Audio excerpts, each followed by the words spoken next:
Hey Pioneers, welcome back to your national news show. My name is Lily Clark. And I'm Taylor Stewart. We hope you had a great week. Let's start things off like we usually do with some pop culture news.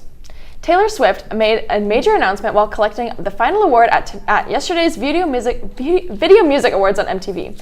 While accepting the award for the Video of the Year, All Too Well, Taylor revealed that there is more music on the way.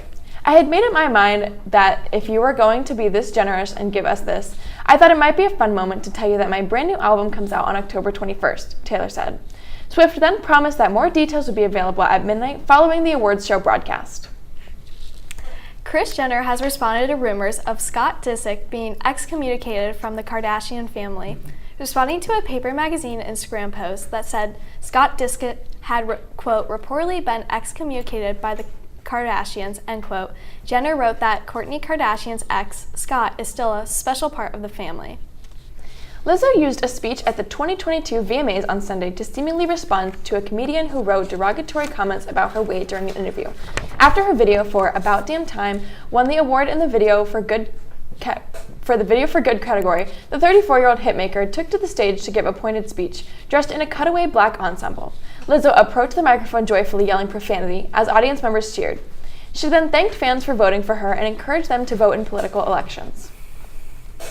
Dwayne Wade is helping his transgender daughter to change her legal name. The retired NBA star, who is 40 years old, filed a petition on August 22nd asking that his 15-year-old daughter be allowed to change her name from Zion Malachi Aramis Wade to Zaya Malachi Aramis Wade, according to the documents made available online Friday by the Los Angeles Superior Court.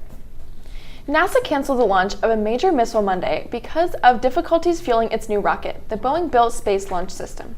Engineers spent the night carefully pumping hundreds of tons of liquid hydrogen and oxygen into several tanks on the 100-meter-tall rocket in effort to be ready for the flight at 8:30 a.m. Eastern Time. They encountered leaks and false alarms, falling behind schedule and catching up before they encountered a problem they couldn't fix, before the window of time for liftoff had passed.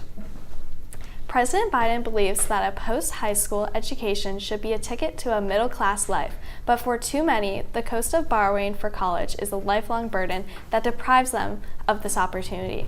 During the campaign, he promised to provide student debt relief. Today, the Biden administration is following through on that promise and providing families breathing room as they prepare to start repaying loans after the economic crisis brought on by the pandemic. The Ukrainian military continued to pound targets across southern Ukraine on Tuesday as they sought to disrupt Russia's supply lines, degrade Russia's combat capabilities, and isolate Russian forces. Part of what analysts said could be the beginnings of a broad coordinated counteroffensive. The Ukrainian military said that its forces had broken through Russia's first line of defense in multiple points along the front of the occupied Kherson region, but officials offered little detail and their claims could not be independently verified. Sunday night's Safeway shooting on Bent's East Side resulted in the tragic deaths of a customer at the front of the store, an employee in the produce section at the rear, who is being hailed as a hero for trying to wrestle the gun away.